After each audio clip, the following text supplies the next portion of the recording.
Suara dan lidahnya orang Kristen.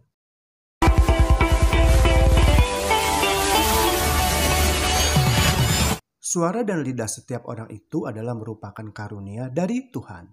Dan jika suara atau lidah kita itu digunakan dengan benar, maka akan ada kuasa Allah di dalamnya. Sebab lidah itu dapat menghasilkan kata-kata yang mempunyai begitu banyak arti.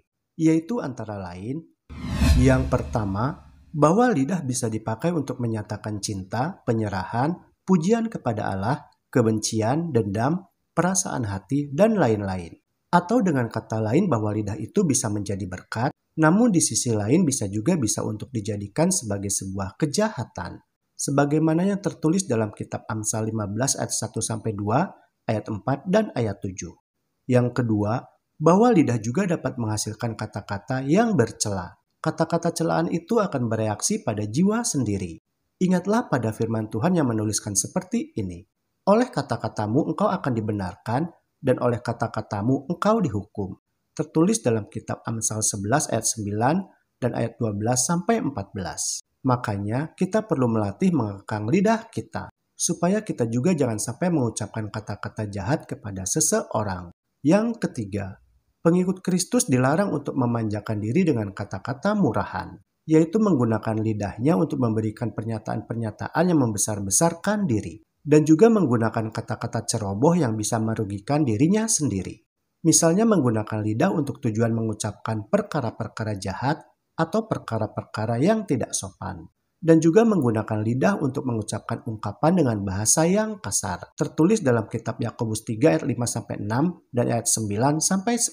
Yang keempat, bahwa kata-kata yang salah dan ceroboh yang berasal dari lidah kita itu biasanya diucapkan dengan nada tinggi dan emosi yang tidak terkendali. Tertulis dalam kitab Amsal 15 ayat 1 dan 4. Dan yang seperti demikian itu adalah mencerminkan sebuah kebodohan.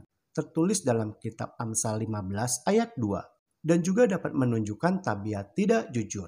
Sebab yang seperti demikian itu biasanya diucapkan oleh orang-orang yang bebal. Dengan menggunakan lidah mereka melakukan fitnah atau memprovokasi yang akan merugikan diri sendiri dengan cepat atau lambat. Tertulis dalam kitab Amsal 10 ayat 19 dan Amsal 15 ayat 7. Orang-orang yang seperti itu akan mendapat celaka karena penyalahgunaan lidahnya. Tertulis dalam kitab Amsal 10 ayat 21 dan ayat 31. Yang kelima, lidah kita itu harus dilatih dan dibiasakan untuk selalu digunakan mempercakapkan firman Tuhan. Baik untuk menegur dosa ataupun untuk menghibur dan juga untuk menguatkan orang yang sedang bergumul. Tertulis dalam kitab 1 Petrus 3 ayat 10-11. Jadi, biarlah orang Kristen itu selalu mau mengekang lidahnya dan berketetapan untuk tidak mengucapkan kata-kata kasar yang tidak sabar. Sebab dengan lidah yang dikekang, maka orang tersebut dapat menang dalam setiap cobaan kesabaran, melalui mana dirinya dipanggil untuk melewati cobaan tersebut. Tertulis dalam kitab Yakobus 1 ayat 26 dan kitab Roma 3 ayat 12-14 dan ayat 19-20.